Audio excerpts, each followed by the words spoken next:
Once again, I want to thank the candidates for being here at the Flower Mound Area Democrats Candidate Forum. I want to talk a little bit about the structure of how this is going to work. There's two cameras there. One is being Facebook Lived, and then the other one's being recorded for future use. The microphones are supposed to capture one of them, so if you don't mind speaking into the microphone, it's not working for anywhere here, so I need to speak up, but it's supposed to work for the live portion or the recorded portion. Each candidate's going to have a minute and a half at the beginning to kind of introduce themselves, and then after that, I'm going to ask questions, specific questions that'll be 60 seconds in length. At 45 seconds, there will be a yellow light over there telling you that, hey, it's getting close to the minute. At a minute, it's going to turn red. Now, I ask you guys not to go too far over. We did great last time. I ask you guys not to go too far over to give each candidate, an opportunity to state their position. If you do go a lot over, I have the ability to cut you off. If I don't want to do that, and I didn't do that, but I can do also is give the other candidate more time if necessary, to be fair. Now, the questions are going to be alternating, and you have to kind of remember to keep the microphone every time you speak twice. We'll alternate the questions to be fair so that you each have the opportunity to answer the question first, right? And then at the end, you'll have 90 seconds to kind of recap your position or kind of tell us, why people should vote for you, or whatever you want to do for that minute, for a minute and a half, sorry. Do you guys have any questions? No? Okay. So at this point, I'd like to introduce Katherine Sells for place 4 and Dr. Staci Barker for place 4. And with that, Dr. Barker, if you don't mind, 90 seconds. Good afternoon. I almost said good morning. It's afternoon. Good afternoon. I'm Dr. Staci Barker, and I'm running for the Board of Trustees in place 4. First of all, I'm a parent. My daughter is a 6th grader at McCamey Middle School, not too far from here. And seeing her educational experience made me want to get more involved in this community and make sure that the great education that I see that she's getting is replicated across the entire district. I also have an education background. I've been in education for the last 15 years or so. I have my PhD in educational leadership and policy studies, and I've worked at the campus level as a teacher and as a campus administrator. I've worked at the district level, and I've worked for the last 5 years at the regional level. And so I've worked with a lot of different kinds of districts and had a lot of different experiences that I bring to the table. But what is most important to me is that every child has the ability to have the best possible educational experience. That's what I wrote my dissertation on. That's what fires me up and keeps me in this field of education. And I want to bring that passion and that experience and that expertise to Louisville ISD. Thank you. Thank you. Yes. And Ms. Katherine Sells. Yes. Hi, I'm Katherine Sells, and I am the incumbent running for place 4 in LISD. I want to tell you a little bit about my background. I'm a child of a high school dropout, and yet I became and had to work very hard to overcome that. Not having a home life that really resonated that education was important. Education had to become important to me. I moved to Texas from Oklahoma, and the first thing I was told was I wasn't prepared. And so when I came to LISD, an incident happened with my child. My child was a kindergartner, and he was observed without my knowledge, and that report was sent home in his backpack.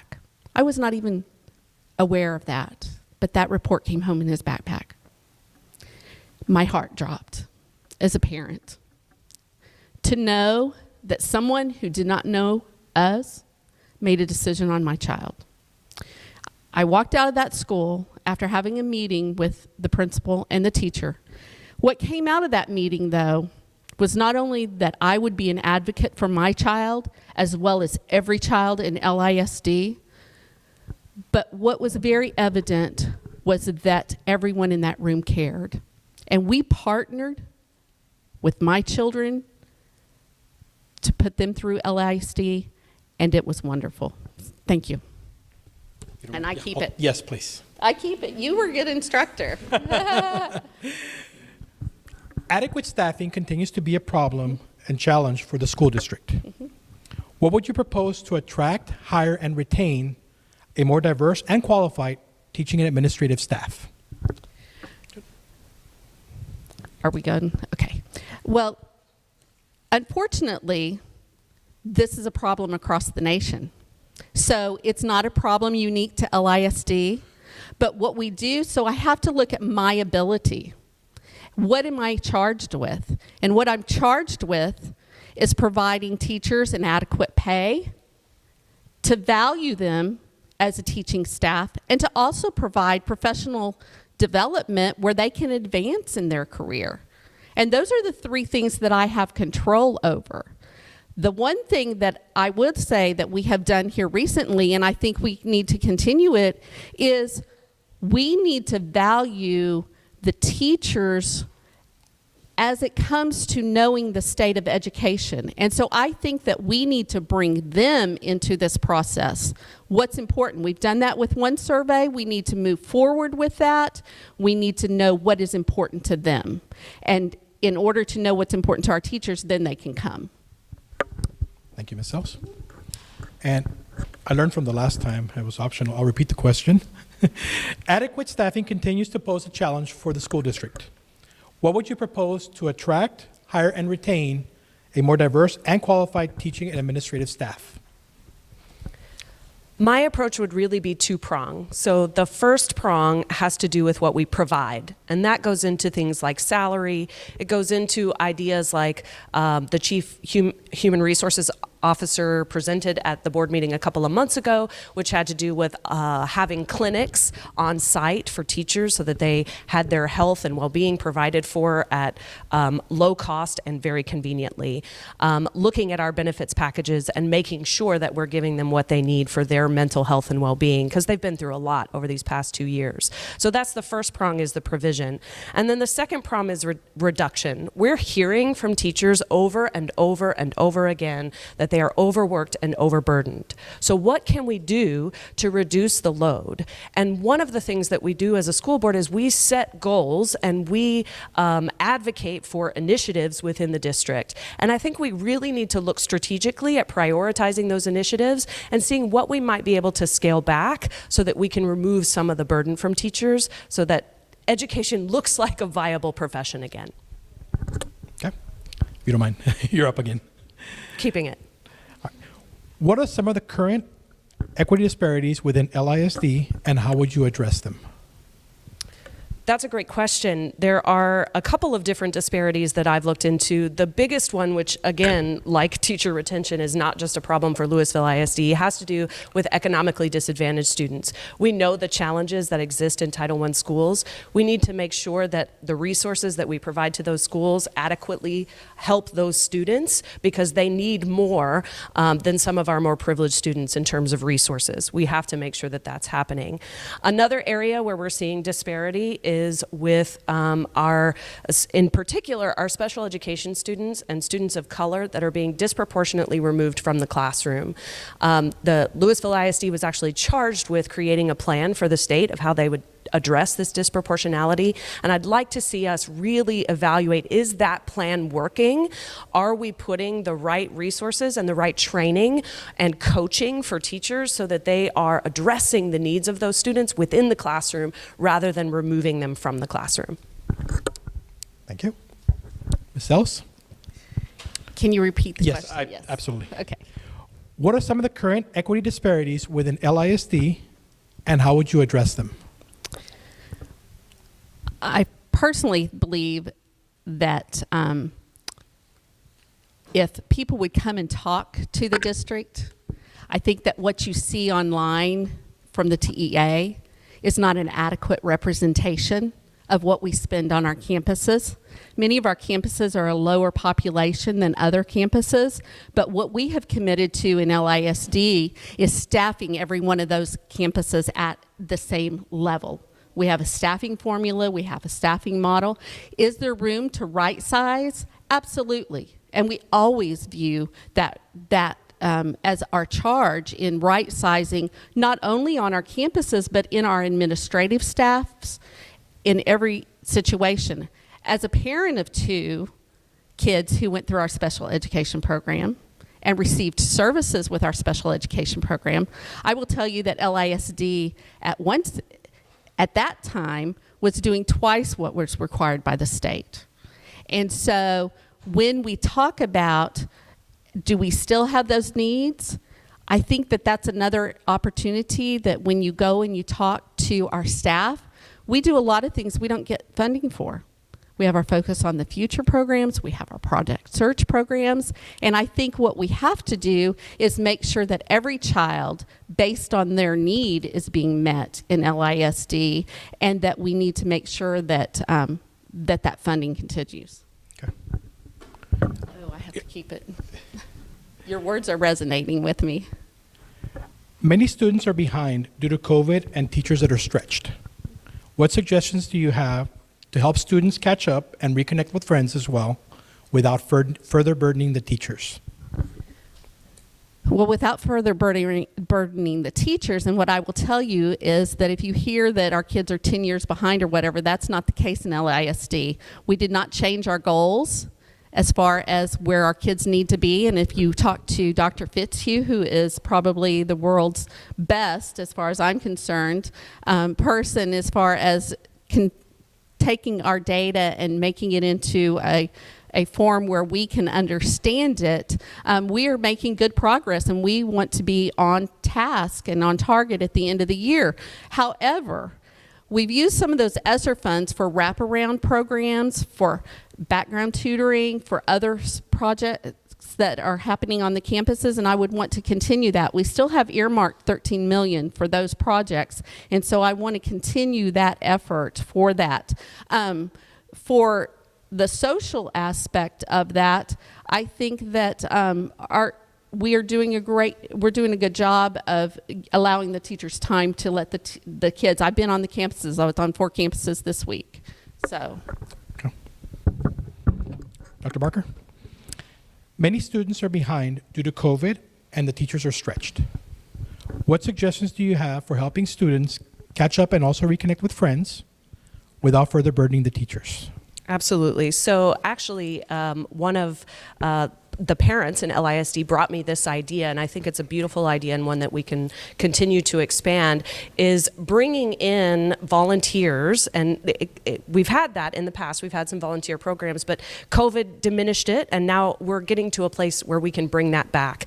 So even looking at our grandparents that are in the district and parents that are stay-at-home moms in the district, and bringing them in and having them read with students and having them work with students one-on-one so that teachers can then also work with other students one-on-one. We could also look at, there are some programs at some of the high schools where those high schoolers can go and help at some of the elementary schools and some of their periods off. So using some of those programs and expanding them so that we can get really creative about how we bring in some of those additional touch points for students with an adult, even just reading or working on math skills, so that we can make sure that they are getting what they need without putting extra pressure on the teachers. Okay, thank you. This next question is going to be a little bit different because I understand you're an incumbent, Ms. Sells. For you, Dr. Barker, what are your top 3 goals if you were elected to the Louisville ISD board? My top goal is mental health and well-being of our students and staff. We've been through a lot over the last 2 years, and there are a lot of ideas that are coming out. Like I mentioned before, clinics, and I really think we need to look at, can we get social workers into our buildings, more social workers, more counselors, so that we can support both student and staff needs when it comes to mental health and wellness. My second one is making sure that we are providing relevant and rigorous curriculum and programming across all of our schools.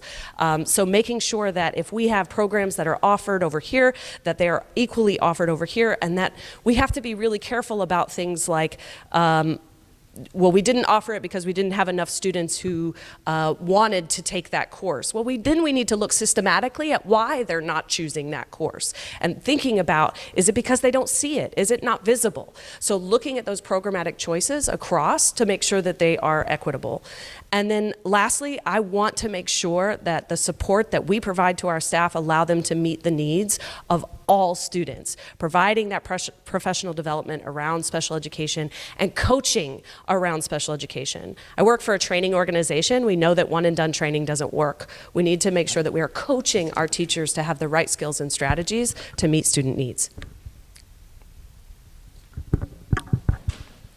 And Ms. Sells, as the incumbent, what are your top 3 accomplishments as a school board member? Oh, as accomplishments. Well, I'm very proud. Back in the early 2010s, we formed a task force that was a facilities assessment.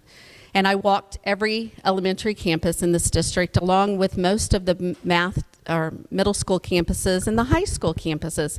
And what we did was we came through and we did that bond package in 2017. Now, I came on the board in 2016, but the work really of the facilities assessment team was done in the 2013 and 2014 period. And so I'm really proud of the fact that before then, our buildings are our asset. When you view and you weigh and you measure our debt to our assets, it's really important that you look at that and that we take care of those things. It's just like your home. You want to take care of those things. So that's one of the things I'm really proud of. The other thing I'm proud of is our continued priority in all aspects of the district, whether it be academics or fine arts or athletics. And then also with our tech centers. We've learned that not every child may be career or may be college ready, but they need to be career ready if they're not going to the college. And so we've expanded our opportunities for that, and we've made sure that we meet industry standards, and so some of those kids are coming out. According to LISD.net, LISD spent an average of $15,262 per student in 2021. What ideas do you have to increase per student funding for educational programs, and how would you accomplish that? Or, I guess conversely, do you feel like that's enough? Well, first of all, there are grants that we can get, and we have done that.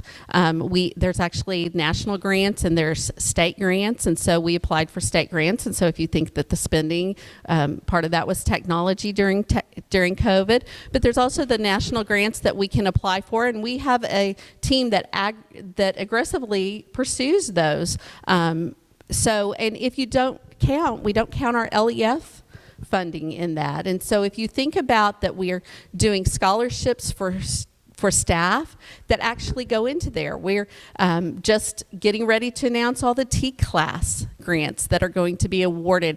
Those don't counter into there, but they make the difference in the life of a child because those affect who stands in front of those classrooms, and nothing affects a student more than who stands in front of those classrooms. So those are things. I will continue to advocate, and I've spent years, over a decade, going to Austin and advocating for funding, and I will continue to do that, and hopefully an elimination of the recapture.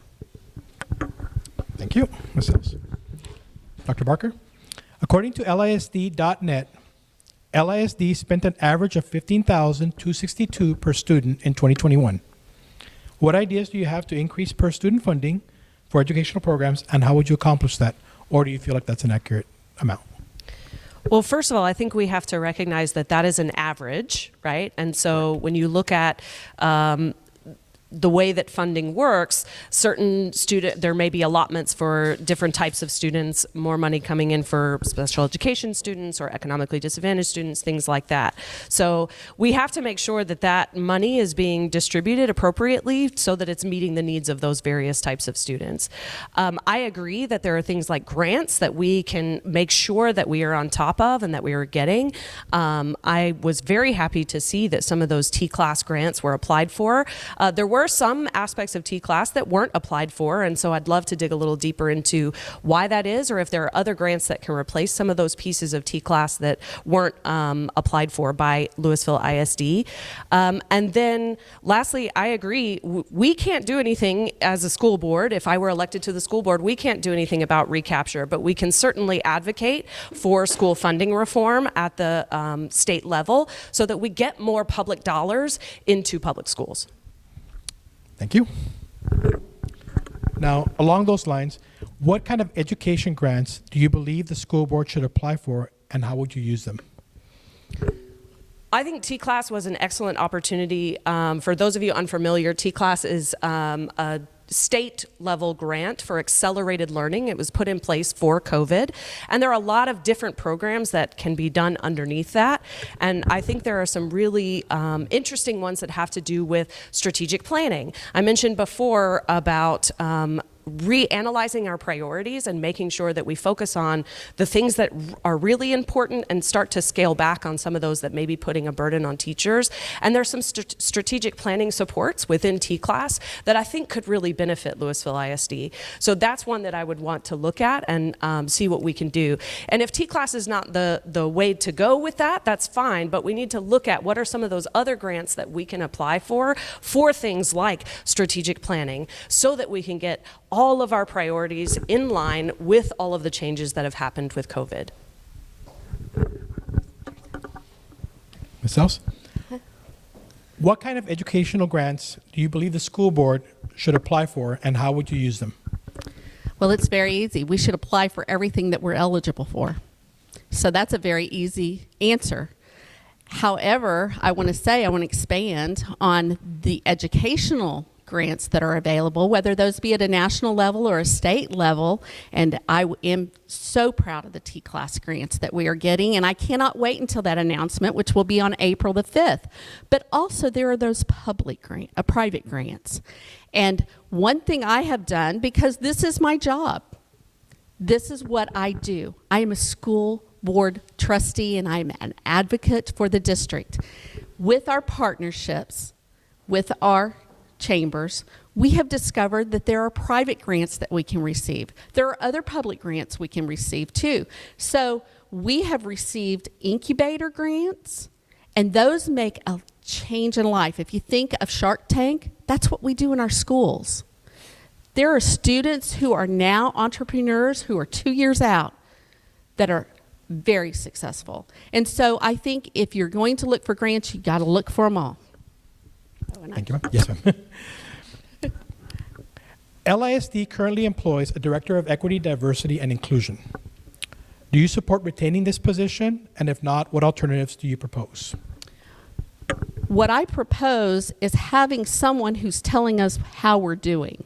And that was very evident in just recently, within the last couple of years, we actually audited ourselves as a board. And it was very evident that there were things that we do exceptionally well, and there are things that we can improve on. So I think what you have to do is you have to make sure that you've always got somebody who is looking at what you're doing and how you're doing it and how you can improve on what you're doing. And I think that that's more important than a title or exactly what that person looks like or exactly what the title behind his name is, or their name, or her name, or whatever. So I think that that is more important, that we're always looking at what we're doing and how we could improve more so. Thank you. Dr. Barker. LISD currently employs a Director of Equity, Diversity, and Inclusion. Do you support retaining this position? And if not, what alternatives do you propose? I do think we should retain this position because Louisville ISD is a very diverse community, and diversity has a lot of different meanings, right? It can mean race and ethnicity, it can mean religion, it can mean background, it can mean socioeconomic status, and so I think that having someone in the district whose role is centered around looking at that continuous improvement and how we're making sure that our buildings are safe spaces for all students and staff, and making sure sure that we are moving towards continuous improvement so that they feel like they belong, because that's one of the factors for academic success, is a feeling of belonging within the classroom. And so that is really important in a diverse district such as this one, to have somebody who's making sure that we're continuing to push forward with that work. Thank you. Next question. How would you respond to a parent who wants a district to remove a book or set of books from classrooms or school libraries? If I were elected to the board, I would recommend that they go through the policies of addressing whatever challenge it is to something in a book or in a curriculum or something along those lines. What I would not do is be reactive and jump to a solution of removing books or removing curriculum. And that's not something we're seeing in Louisville ISD. And so I'm hoping that that's not going to be an issue that we encounter in this district. But I would be an advocate for making sure that we go through the proper policies and procedures for whatever review needs to happen. There are some times where we have to analyze whether something is developmentally appropriate, but we have to be very careful about censorship, because censors have never been on the right side of history. So we have to be really cautious that we're going through the proper protocols and procedures to make that happen. Thank you. Ms. Sells? How would you respond to a parent who wants a district to remove a book or set of books from classrooms or school libraries? Well, the first thing I would do is I would direct them to the correct avenue. As a board member, my role is governance, not management, and that falls under management. And so I would direct them to the correct avenues, which is our policy. And we do have a policy, and it's robust, and it's out there, and you can read it. And so we have a process where parents can, if they would so choose, can let us know. But our policy is one that we work in partnership with those parents. And I will say that most of the time, it's not really a book that we've placed there. What we have to be careful in our schools is making sure that books don't appear out of the thin air that we're not aware of. And that's what our library system does, is we go through and we have asked. We have been very, I see some of my board members here, we've been very proactive in making sure that the books that are on our library shelves are those that have gone through our processes and our procedures for being placed there. Thank you. You're still up. Yes, ma'am. I remember. Is that confusing a little bit? Nah, it's good. All right. What do you see as the biggest challenge facing LISD today, in the near future, and in the long term? I think we've already talked about teacher retention. So I think that that is a priority. And I think that LISD, if you look at our board meetings, if you attend our board workshops, it's always on our forefront. We've looked at some different avenues, even our substitutes. We've looked at different avenues and how to get those into our classroom. We have once again been proactive in making sure that we had a campus substitute. We've looked at in the budget about right sizing that, but many of our campuses have full-time substitutes that are on those campuses, and so we have been very proactive about that. So I think teacher retention and making sure that there is adequate instruction in the classrooms for our students so that they are learning what they need to learn. And then once again, I know it's like beating a dead horse, but we've got to look, our legislature has to look at school funding. We cannot continue to be at the bottom of the totem pole when it comes to school public finance, but we're also sending some of the best students out in the world. Okay. Once again, what do you see as the biggest challenge facing LISD today, in the near future, and in the long term? The first priority that I see is taking care of our students and staff. It's been a very difficult couple of years for many of our families, and so making sure that we're putting the things in place to take care of our students and staff so that we don't lose our staff and so that our students can be academically successful. As we move beyond that immediate care of our students and staff, I think the next priority is really looking at, are we meeting the needs of every single student in the district? I'm hearing stories of parents of special education students who who have had significant challenges and pulled their students out. And I know that there's always two sides to every story, but I'm hearing it over and over and over again, and that makes me think that there might be a trend that we need to look at. And I also think that in terms of the long term, we really need to think about, are there issues with declining enrollment that we need to think about on the long term? Are there ways that we can attract more families into Louisville and into our school system so that we can start to see that enrollment increase? Okay. And so this wraps up the question portion of the forum. And now you guys are each going to have 90 seconds. Since we started with you, we'll start with Ms. Sells. And Ms. Sells, Ms. Sells, you have 90 seconds. Yes. Speak. Okay, perfect. Is she going to put the... Oh, it's going on. I'm so sorry. Okay, yes. Okay, there's the green light. See, I'm learning. I'm learning. It didn't take too long. Well, I would just ask for your vote on May 7th. I'm an incumbent.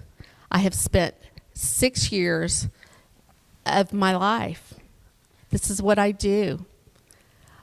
This week alone, I've been in 11 events, not including lunch with my mentee.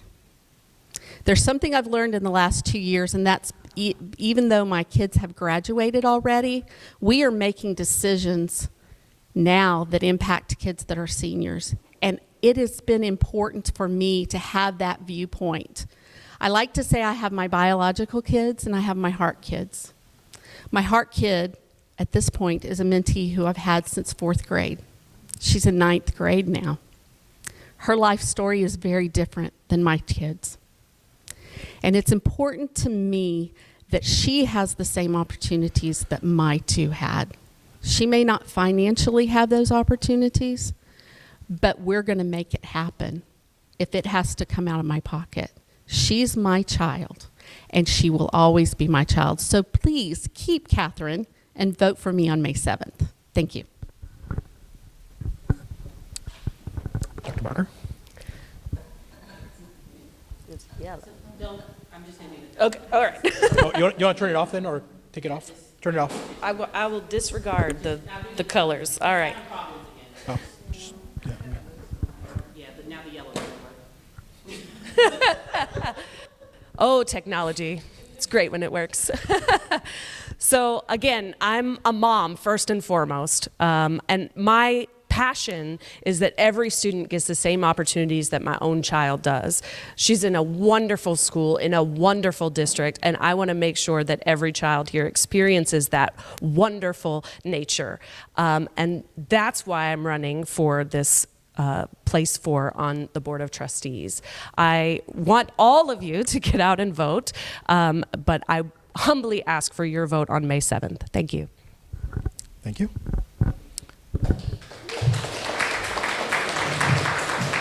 And with that, we want to wrap it up. Once again, the incumbent, Katherine Sells for place 4, and Dr. Staci Barker for place 4.